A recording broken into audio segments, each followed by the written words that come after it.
Hello there guys, it's me Kit Borman. Thank you for joining me on this brand new book reading video for story time.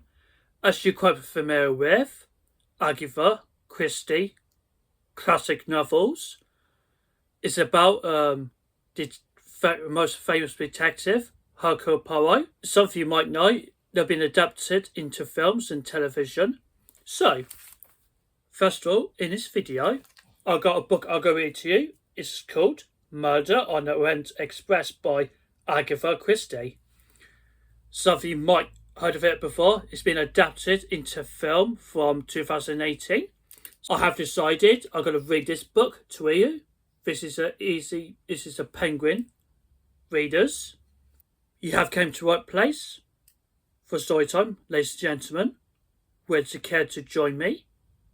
Excellent. Sit back, relax, and enjoy.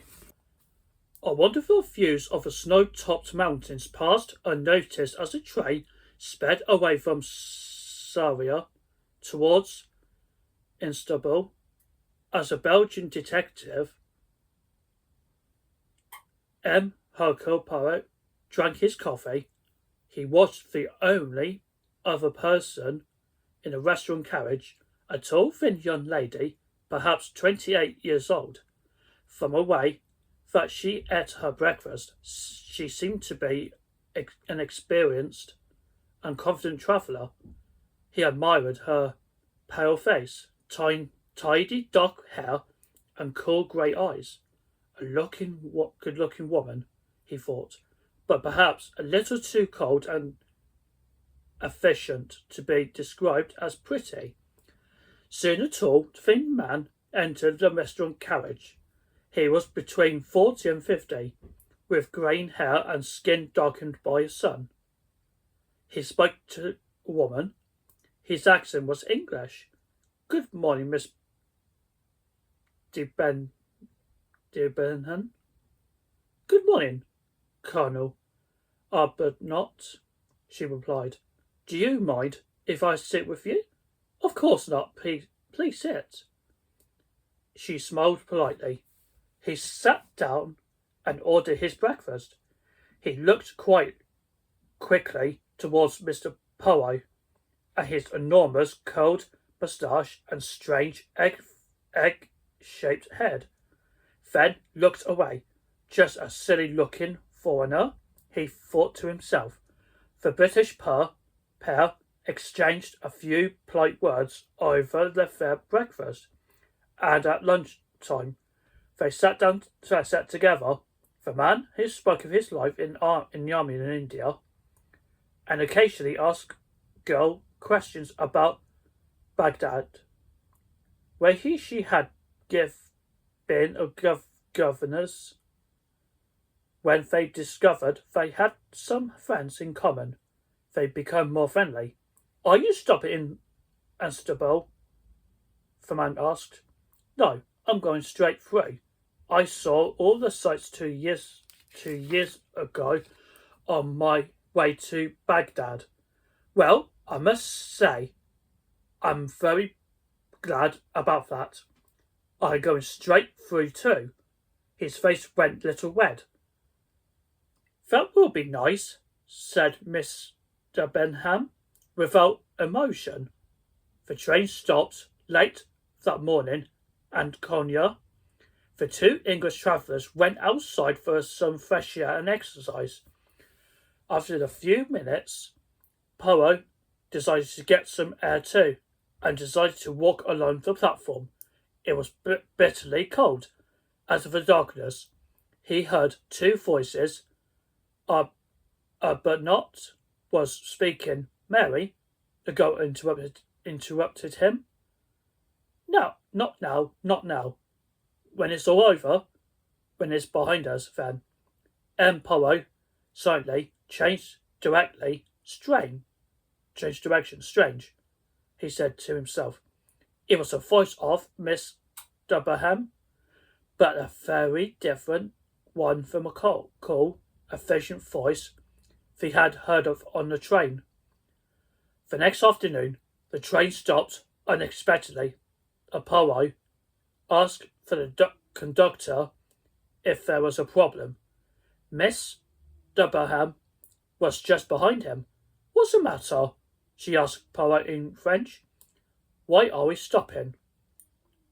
Something caught fire under the restroom carriage, he explained. But they were repairing the damage. It is nothing serious. She looked impatient. But the time. This will delay us. It is possible. Yes, agreed. Poirot. But we can't afford delay. If we all delay, but more than an hour, we will miss our connection with the Orient Express. Her hands were shaken. She was clearly very upset. Luckily, her worries were soon forgotten. 10 minutes later, the train was again on its way, and the rest of the journey to Istanbul went very smoothly. M. Poirot went straight to the Constantine Hotel. He was looking forward to a few days visiting a sites in Istanbul before he continued his journey home. At the hotel, he asked if he had any letters. There were 3, and an urgent message too. This was a surprise. Unexpected change in Kastner case. Please return immediately, he read. How annoying, he said to himself. He looked at the clock. I must leave Istanbul tonight. He told the man at the hotel desk. Can you get me a first-class compartment to London? Of course, monsieur. The train is always almost empty in the winter. It leaves at 9 o'clock. Thank you, said M. Poirot. He had just enough time for some dinner. As he was ordering his food in the hotel restaurant, he felt a hand on his shoulder. M. Poirot, what an unexpected pleasure, said a voice behind him. The speaker was a short, fat man in his 50s. Bouc, cried Poirot. Bouc was Belgian and had a high position in the Compagnie Internationale des Wagons lists.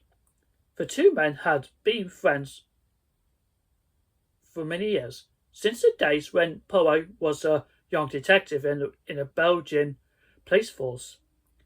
You are very far from home, my friend, said Bouc. Yes, a little business in Syra. But I am heading home tonight on the Orient Express. If there is a compartment, excellent. I will be on the same train. Later, you can call me. Tell me all your news. You are a famous detective now, I hear. With a warm smile, Bouc left the restaurant. Poirot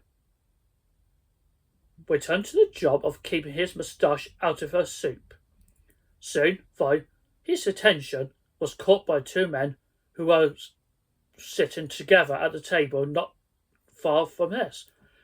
The younger was a friendly-looking man of 30, clearly American. The other was in his 60s, and it seemed at first to be a kind, cold, old gentleman. But when his small, shadowy eyes met Poirot's, the detective's opinion of him changed completely. Just for a second, Poirot sensed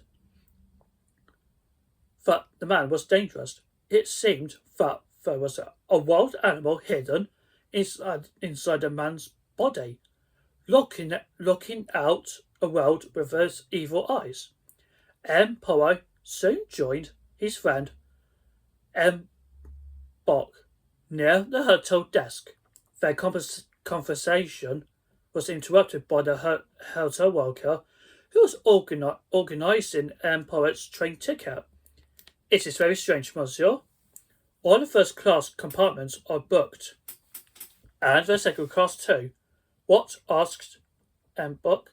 At this time of year, impossible. But it is true, sir, the man replied. I am sorry. Well, Bouc said to Poirot, do not worry. We will arrange something with the conductor. Looked up at the clock. Come, he said. It is time to go. At the station, Bouc took the conductor on to one side.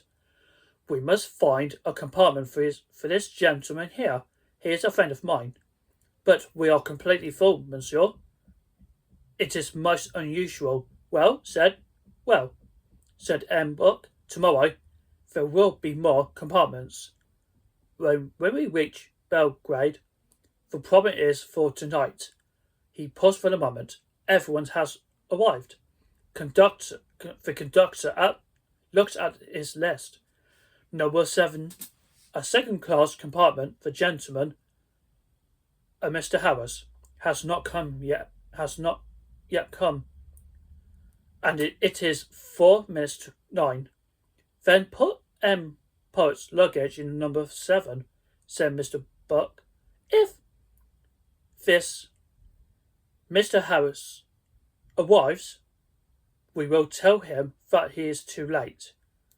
With words of thanks to Bouc, Poirot forwarded his luggage to compartment 7. Inside it was a tall young American from a hotel. He was not pleased when Poirot entered. Excuse me, he said in French. I think you have made a mistake. There are no other beds on the train. McQueen, the conductor, apologized. The gentleman has to come in here. Poirot noticed that the conductor seemed almost as annoyed as an American. Perhaps he had been offered money to keep the other bed empty. When the conductor had left, McQueen's annoyance seemed forgotten. The train's surprisingly full, he said with a smile. Just then, the train started moving. Their 3-day journey across Europe had begun. After the good night's sleep, Poirot spent the morning alone in his compartment, looking at his notes on the case. They had called him to London. He had a late lunch with Bouc. As they relaxed at the end of the meal, they looked around the restaurant carriage. If I were a writer, I would use this scene, said Miss Bouc. All around us are people of all classes, of all nationalities, of all ages. For 3 days, these people sleep and eat under one roof. They cannot escape each other, but at the end of the 3 days, they go their separate ways and never see each other again. There were 13 people in the restaurant carriage, and Mr. Bouc was white. They were a very mixed group. A big, hairy Italian was sitting with a thin, pale Englishman, probably a servant. An American in a brightly coloured suit. The American and Italian exchanged business advice while the Englishman stared out of the window. He was clearly not enjoying the conversation. At the next table sat an ugly lady whose clothes and jewellery, though they did nothing to help her appearance, were clearly from the most expensive shops in Paris. That is Princess Dragomarov, said Bouc. She is Russian, but her husband got his money out of the country before a communist took control. So ugly! What a character! At another table, Mary Debenham was sitting with a kind-looking middle-aged woman with a fair hair and a sheep-like face. With them was an old late woman, American who never seemed to stop talking. Colonel Harbonot was at the next table alone. Against the wall sat a middle-aged woman dressed in black, a servant, public guests. Then there was a good-looking man of about 30 with a beautiful young woman, perfectly dressed in the latest fashion. She had pale skin and large brown eyes. Poirot could not take his eyes off her. A Hungarian diplomat and his wife, I believe, said Mr. Bouc, seeing his friend's interest. A very attractive couple. Then there is McQueen and his employer, the man with a kind face and small, cruel eyes. Bouc returned to his compartment while Poirot finished his coffee. My daughter said I would have no trouble with these food tickets. He heard the American woman say to Miss Debenham, as she paid the waiter, but then there's money for the waiter, and that bottle of water, nasty water too. That they haven't got any Evian, which seems very odd to me. She looked crossly at coins in the front of her. And look at this rubbish that's waiters giving me. Diners, or something, my daughter said. At this point, Mary Debenham made the polite excuse and left the table. Colonel Harbonot got up and followed her. Very soon, the restaurant carriage was empty except for Poirot and McQueen's employer. To a detective's surprise, the man came and sat down at his table. Good afternoon, he said in a quiet, deep voice. My name is Ratchet. I think that I have a pleasure of speaking to Mr. Poirot, Hercule Poirot. Is that right? Your information is correct, monsieur, said the detective. I want you to do the job for me, said Ratchet. Poirot looked surprised. I take very few cases, I'm afraid. Of course. But this, Mr. Poirot, means money. Big money. Poirot was silent for a moment. Then he said, What do you wish me to do for you? Ratchet. Mr. Poirot, I'm a rich man, a very rich man. Men in my position have enemies. Someone has threatened to kill me. I can look after myself quite well. He quietly showed Poirot a gun in his pocket. But I'd like to be especially careful. Remember, we are talking big money, Mr. Poirot. Poirot thought for some minutes. Finally, he said, I am sorry, monsieur, but I cannot help you. The other man smiled. Not even if I give you $20,000. No, monsieur. But why not? Why does this case not interest you? Poirot stood up. Forgive me for being personal, but I do not like your face. Ratchet, he said. The Orient Express arrived at Belgrade at 9:15 that evening. Bouc was moved into the carriage that had just joined the train from Athens, and Poirot was given Bouc's old compartment number 1 at 9:15. With heavy snow falling outside, the train was on its way again. The strangers of yesterday were already becoming more friendly.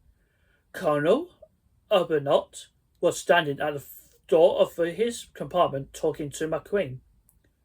Two doors were Poirot's new compartment. The older American woman, Mrs. Hubbard, was talking to the sheep-like lady.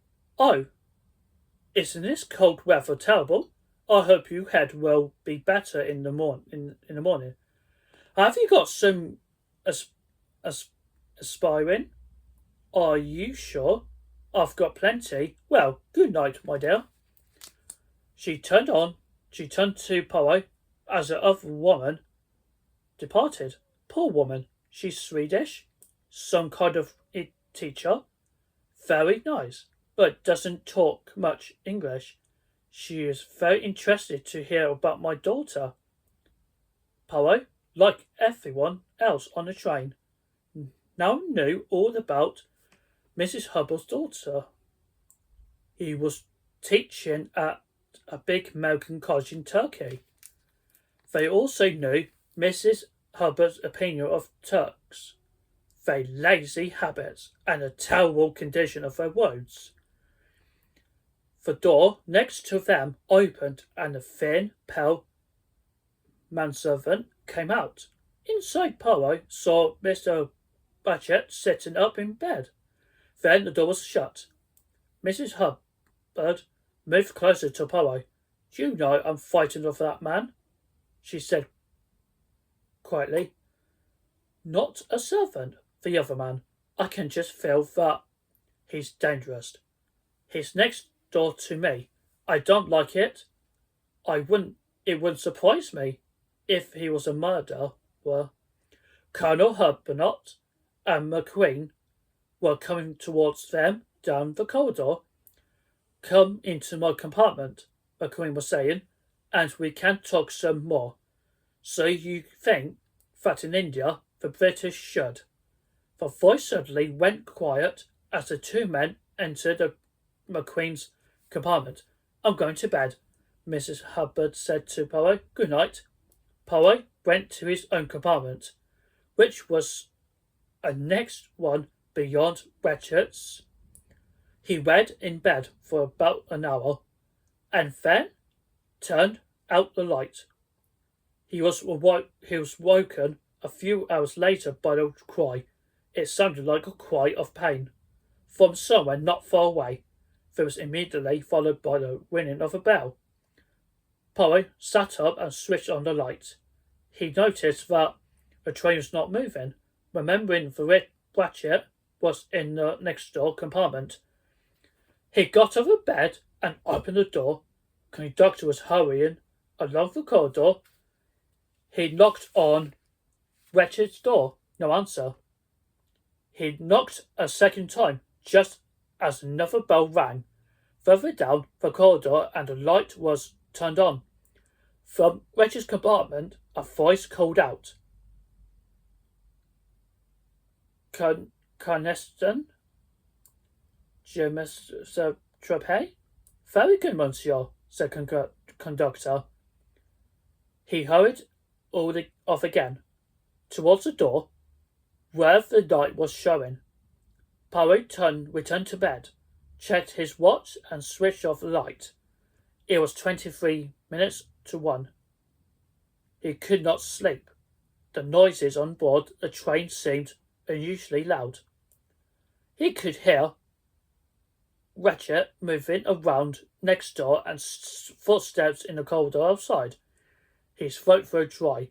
He had forgotten to ask for his usual bottle of water.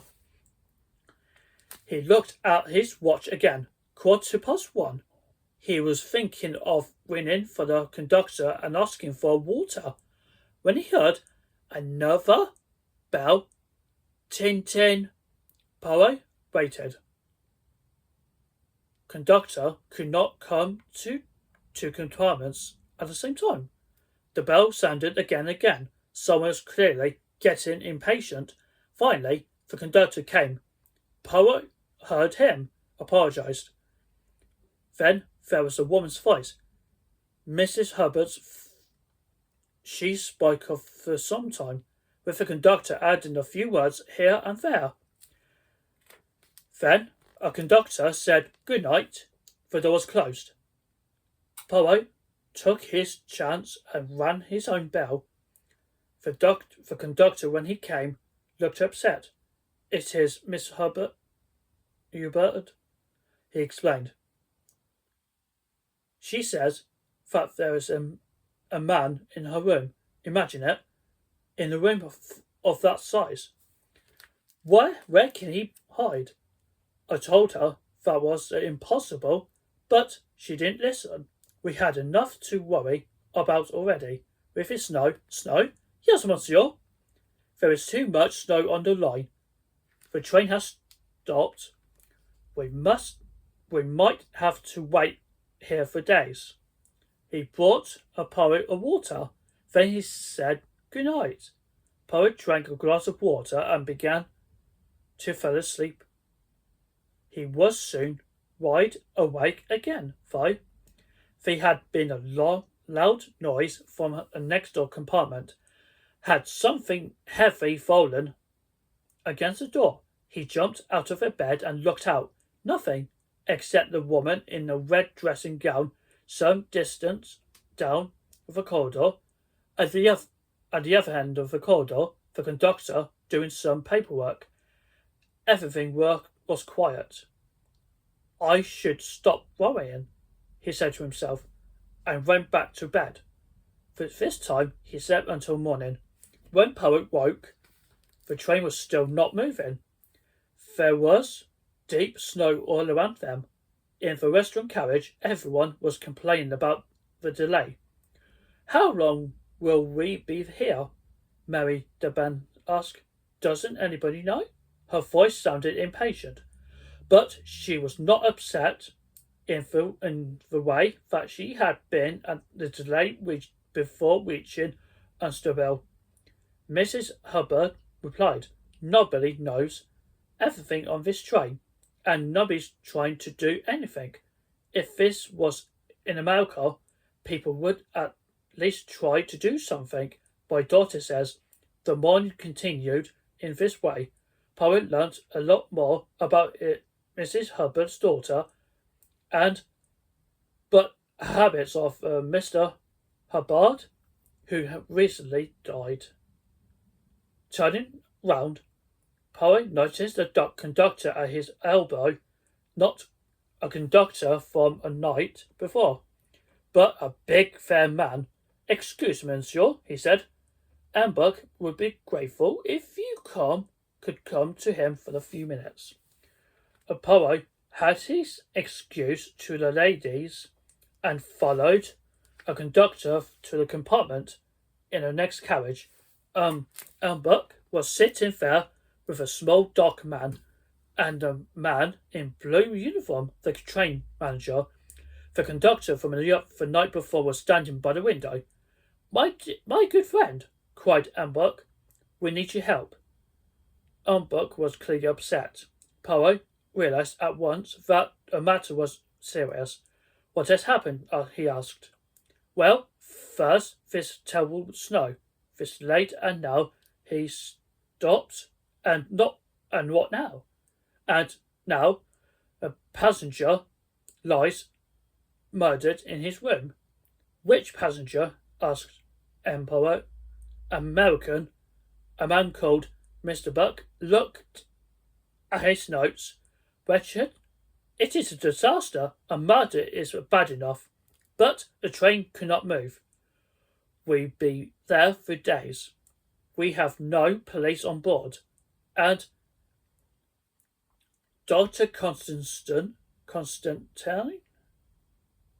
thinks that the murderer still among us. The small dark man now spoke. The window of Wretched's compartment was found wide open, but there were no footprints in the snow. No one left the train that way. At what time was the murder? Asked the detective. It is difficult to give an exact time, replied the doctor, but it was some time between midnight and 2 a.m. And the crime was discovered when Mr. Bouc turned to Michael, the conductor by the window, who looked pale and frightened. The waiter from the western carriage wanted to know if Monsieur wanted lunch. So the conductor, there was no answer. I opened the door with my key, but with a bolt too. I called the train manager. We cut through the bolt and went in. It was terrible, terrible. He hid his face in his hands. The door was locked and bolted on the inside, said Poirot. Thoughtfully, perhaps he killed himself. Does the man kill himself with a 12 knife wounds in the chest? Asked the doctor. It was a woman, said the train manager. Speaking for the first time, only the woman would kill like that. Then it was a very strong woman, said the doctor. A knife went through her from bone in some places. So, my friend, you'll see our problem? And Bouc looked at the detective. Can you help us? What exactly do you want me to do? And Poirot asks. Take command of a case. When the police arrive, there will be problems, delays, and pleasantness. It would be so much better if the case were already solved when they arrived, and are the perfect man for the job. Examine the body and interview the passengers. You will not be able to check their stories, but you once said, to solve the case, the man just has to lie back in his chair and think. Do that, and you will know. I accept the case willingly, smiled the detective. It will help to pass the time. Wonderful, said Bouc. We will help you in any way that we can. First, I would like a plan of a carriage where the murder took place, with a note of the names of the people in each compartment. I will also need their passports and tickets. Michael will get you those. The conductor left the compartment. Who are the other passengers on the train? Asked Poirot. In this carriage, Dr Constantine and I are only travellers. Behind this are the third-class carriages, but they were locked after dinner last night. In front, there's only Western carriage, so it seems likely that the murderer is now in American's carriage, said Poirot.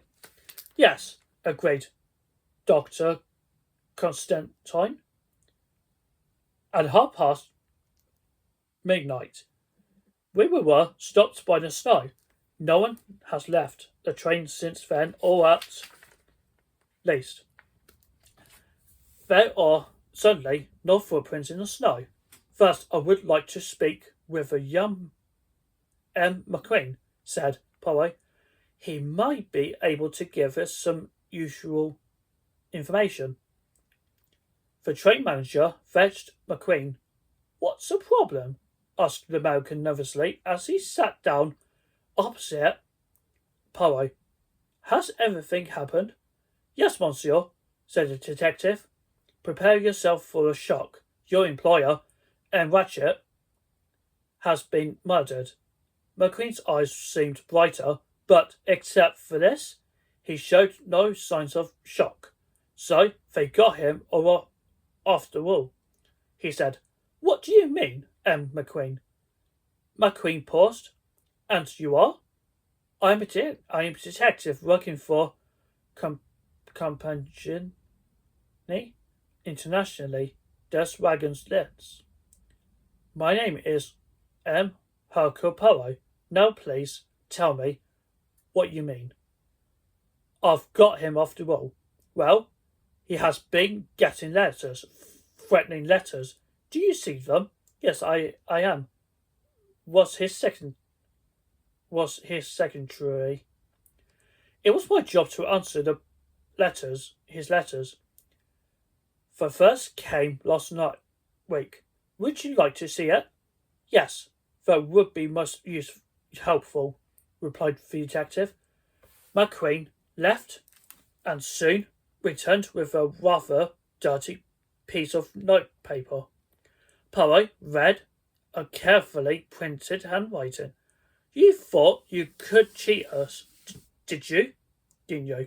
Well, you were wrong. We are going to get you, Ratchet. And the other letters were similar.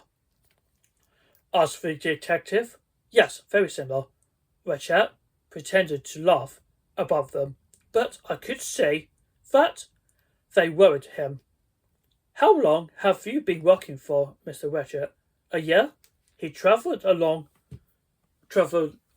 around a lot, but he spoke no languages except English. I was more his translator than his secretary. Now tell me as much as you can about your employer. That's not so easy. He looked confused. He was an American citizen. Yes. What part of America was he from? I don't know. I know almost nothing about him. Mr. Ratchet never spoke of himself, or his family, or his life in America. Why was that, do you think? Well, I think he was hiding something in his past. I'm not even sure that Ratchet was his real name. One last question. Did you have a good relationship with your employer? Well, yes, I did. I didn't like him very much as a person, but I had no problems with him as an employer. Why you did not like him? What was that? I can't exactly say. He paused, then continued.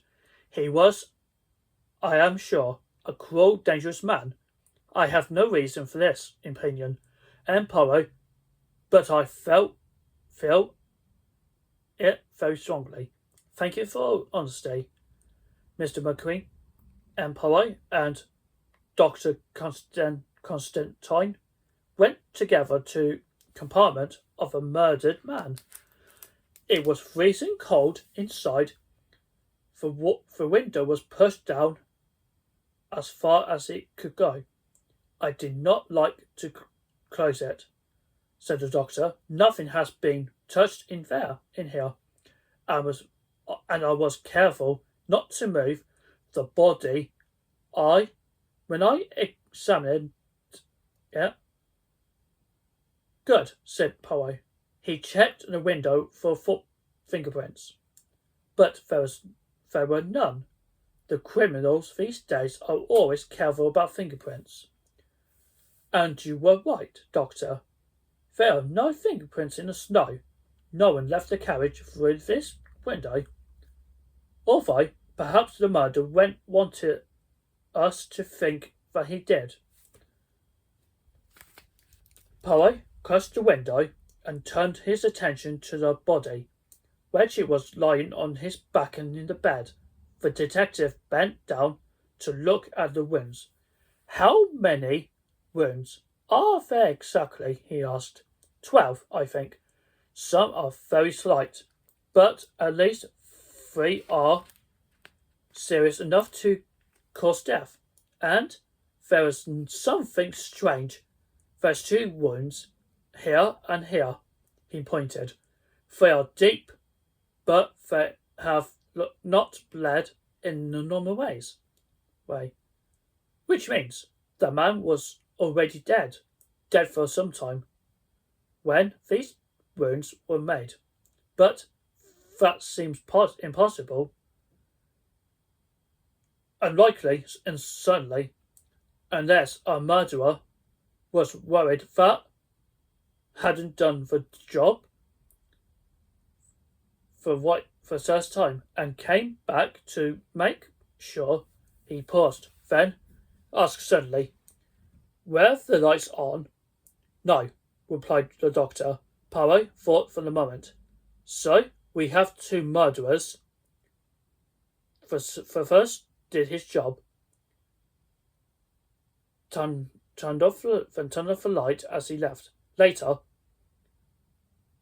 a second arrived in the dark, did not see that his or her work had been done, and struck at the dead body.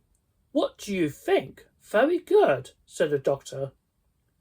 That would also explain why some wounds are deep, but the others are so slight. We have a strong murderer and a weak one. Yes, but two independent murderers on the same night. It is so unlikely. Poirot stopped, then continued. Could a deepest wound be a work of a woman? Perhaps, but only one if was very strong. She was very strong. Poirot put his hand under the pillow and pulled out the gun. That wretched had shown him the day before. Why didn't the American defend himself? The bullets all there, you say? They looked around the room. Wretched's clothes were hanging tidily behind the door. On a small table was a bottle of water and an empty glass, some burnt pieces of paper, and used a match. The doctor picked up the empty glass and smelled it. This is why Wretched failed to defend himself. He was drugged. Poirot felt in the Wretched's pockets and soon brought a box of matches. He compared the matches carefully with the one on the table. The match on the table is a different shape from these, shorter and flatter. Perhaps it was a murderer's. The detective continued to look around the room. Then, with a cry, he bent down and picked up the handkerchief from the floor. It was a small and pretty. The train manager was right, he said. There is a woman in this case, and very conveniently leaves us a clue, exactly as it happens in the books and films. And to make things even easier for us, there was a letter H on it. Poirot made another dive onto the floor, and this time stood up with a pipe cleaner in his hand. Another convenient clue, he smiled. And this time it suggests a man, not a woman. The doctor was looking in the front of a pocket of Wretched's pyjamas. Ah, he said, I didn't notice this earlier. He showed Poirot a gold pocket watch. The case was badly damaged, and the hands pointed to the 1:15. You see, cried Constantine, this gives us an hour of the crime. It fits perfectly with the medical evidence that he died between midnight and 2 a.m. It is possible, yes, said the detective in a troubled voice. He went back to the little table and examined a burnt bits of paper. I need a lady's hat box, he said softly. Before Dr Constantine was able to ask why. Poirot was in the corridor, calling for the conductor. The conductor soon came in with a hat box borrowed from one of the lady passenger. There are so many clues in this room, Poirot explained to the doctor, who was looking very confused. The watch, the pipe cleaner, the handkerchief, but how can we be sure that they are not false clues left here to confuse us? I am only sure of the 2 clues. The match and the burnt paper. The murderer didn't want us to read the words on that paper. Let us see. From a hat box, Poirot took one of the pieces of shaped wire netting over which a hat would normally sit. He flattened it, then carefully placed the burnt pieces of paper on top and covered them with another piece of wire netting. He lit a match and held a wire over the flame. The doctor watched with interest as slowly some words appeared. was a fire. Remember little Daisy Armstrong? Ah, cried Poirot. So Ratchet was not a dead man's real name. We know his name. Why he left America? We do, asked the doctor. Yes, we must go and tell Ember. The two men found Ember finishing lunch in his compartment. After lunch, we will empty the restaurant carriage and use it for your interviews. Ember said, I have ordered some food for you here. The doctor and the detective ate quickly. Ember waited until their coffee had been arrived. Then asked, well, I know the real name of the murdered man, said Poirot. He was Cassetti. Do you remember Armstrong case? Yes, I think I do, answered Ember. The terrible business, although I cannot remember the details. Colonel Armstrong was an Englishman married to the daughter of America's most famous actress, Linda Arden. They were living in America with their 3-year-old daughter was kidnapped. After messages from the kidnappers, the parents paid them more than $200,000 for her return. But instead, the child's dead body was discovered. Mrs. Armstrong was carrying another baby at the time, and the shock of her daughter's murder made her give birth too soon. She and the baby both died. The broken-hearted husband then shot himself. Yes, I remember now, Miss Ember said softly. And there was another death too, wasn't there? A French or Swiss girl who worked for Armstrongs. The police believe that she had helped the kidnappers, although she strongly denied this.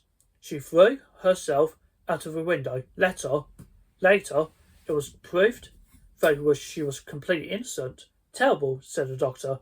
About 6 months after these events, the police caught Cassidy. He was a leader of a team of gangsters who had kidnapped and killed people in a similar way before. There was no doubt that he was guilty of the Armstrong kidnap, true, but Cassidy was very rich, and he used his money to escape the punishment for his crimes. After the court case, he disappeared, and now we know where he went. He changed his name to Ratchet and began travelling abroad. What an animal, he cried Ember. He got what he deserved. I agree, said Poirot, but was a murderer, another gangster, or someone connected to Daisy Armstrong? Are there any members of the Armstrong family living? I don't know, replied the detective. I seem to remember that Mrs. Armstrong had a younger sister. There is a knock at the door.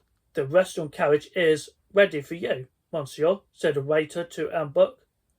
The 3 men walked down the corridor to begin the interviews.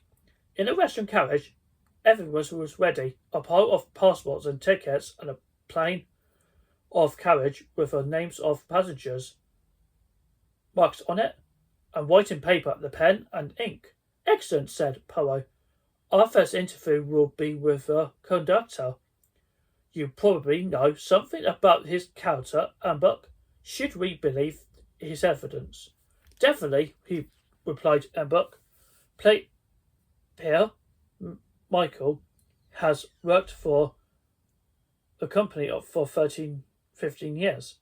A Frenchman, very honest. Michael entered a carriage. He seemed less upset that he had been earlier, but he was still very nervous. Now, Michael, said Poirot gently, we have to ask you a few things about last night. Ratchet went to bed when, soon after dinner, monsieur, before we left, Belgrade. Did you see anyone go into his compartment afterwards? His manservant, Monsieur, and his secretary, no one else. And was that the last time you saw or heard from him? No, Monsieur. He rang his bell at about 20 to 1. I knocked, but he called out,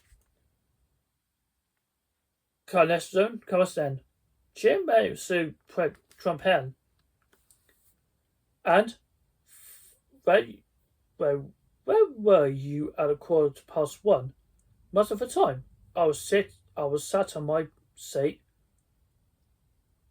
I was at my seat at the end of the corridor, soon after 1. I didn't know where exactly. I went to the next carriage to talk to the colleague about the snow. Then Mrs. Herbert ran, and I spoke to her for a few minutes. Then I brought you some water, Monsieur, and later, at about 2 o'clock, Emma Queen asked me to make his bed. The English colonel from number 15 was there with him.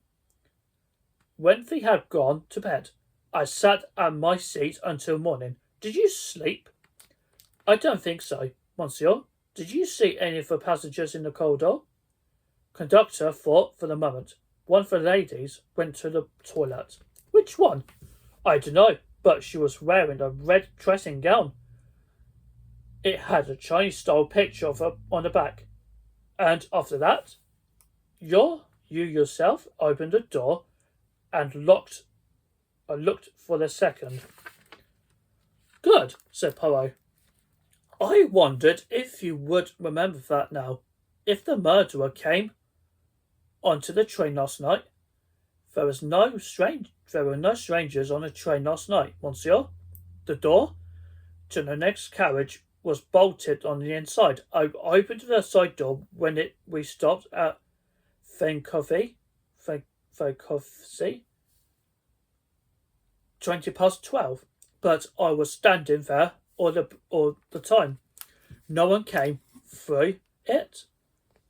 What about the door side beyond the restaurant carriage? That is always bolted on the inside at night. It isn't bolted, snow. The man looked surprised for the moment. Perhaps one of the passengers opened it to look at the snow. He said finally, Monsieur, you do not blame me. Poe smiled at him kindly. Of course not, my friend. Ah, I have one other thing to ask you. Another bell just rang after you. Knocked on M. Bridget's door. Whose was it? Princess Dragon Nereth, Monsieur? She wanted her maid. You called her maid? Yes, Monsieur. That is all. Thank you for your help. The conductor left the restaurant carriage and Poirot called Mr. McQueen for another interview. When McQueen learnt that his employer had been a criminal casualty, he was very angry. How terrible they have helped an evil man like that, he cried. He seemed to feel very strongly about this. McQueen, yes, I do. My father was on the legal team in Armstrong's case. He knew that Cassidy was guilty, but things went wrong in court. It couldn't be proved. Well, I'm glad that he's dead. Although I didn't kill him myself. You understand? Of course. Now I must check the movements of everyone on the train. What did you do last night after the dinner? Well, I talked to some other passengers. At about 10 o'clock, I went into Mr. Wretched's compartment and he asked me to write some letters for him. Then I got into the long conversation with Colonel Harbonot. Do you know what time you went to bed? About 2 o'clock, I think. Did you leave the train at any time? But not. I got out. Got out at? What was the name of the place? Think, but it was bitterly cold. So we soon came back in. By which door did you leave the train? By the one next to the restaurant carriage. Do you remember if it was bolted? McQueen stopped to think. Yes, I believe it was. And did you bolt it again when he got back on the train? I got on last. And no, I don't think I bolted it. When you were with Colonel Arbuthnot, continued a detective, a door of your compartment was open, I think. Please tell me, who passed along the corridor after the train left? Think, the conductor, and a woman too, going towards the restaurant carriage. Which woman? I don't know. I just remember seeing a thin red dressing gown.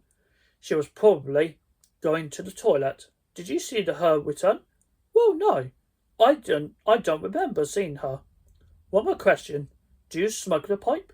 No, sir, I don't, replied McQueen. I think that is all at present. Thank you for your time. I would like to speak to Wedge's manservant. The American left and a thin, pale Englishman arrived. The detective picked up his passport. You are the manservant Richard Edward Henry Masterman, age 39. The British citizen? Yes, sir. Have you heard that your employer had been murdered? Yes, sir. A terrible crime. Please tell me when you last saw Richard. It was at about 9 o'clock last night. Sir, I went to Mr. Richard as usual. I helped him to get ready for bed. What sort of mood was he in? Not a good one. He had just read a letter. I think he was upset about it. He criticised everything that I did. Was that unusual? No, sir. He lost his temper easily.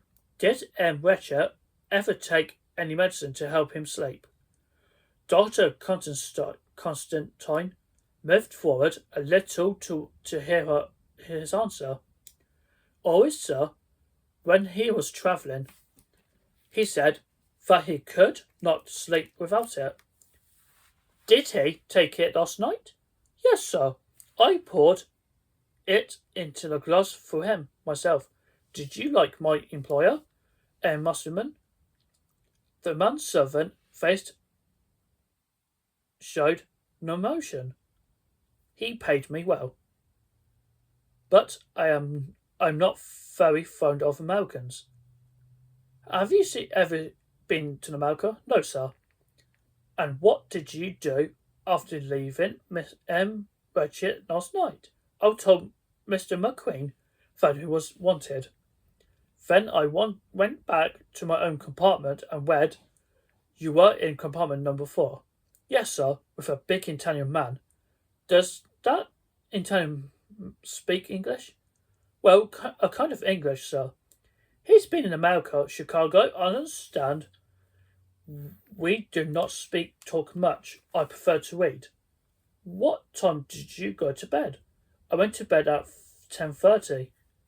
Sir, but I didn't sleep. I had toothache. Did you not sleep at all? Yes, in the end, but not until about 4 in the morning. Did you leave your compartment during the night? No, sir. And the Italian? No, sir. He slept all night. One last question. Do you smoke a pipe? No, sir. I only smoke cigarettes. Thank you, Mr. Masterman. I think that is all. Excuse me, sir, but an American lady, Mrs. Hubbard, says she knows all about the murderer. She is very upset, sir. Then we should see her next, I think, said Poirot, smiling.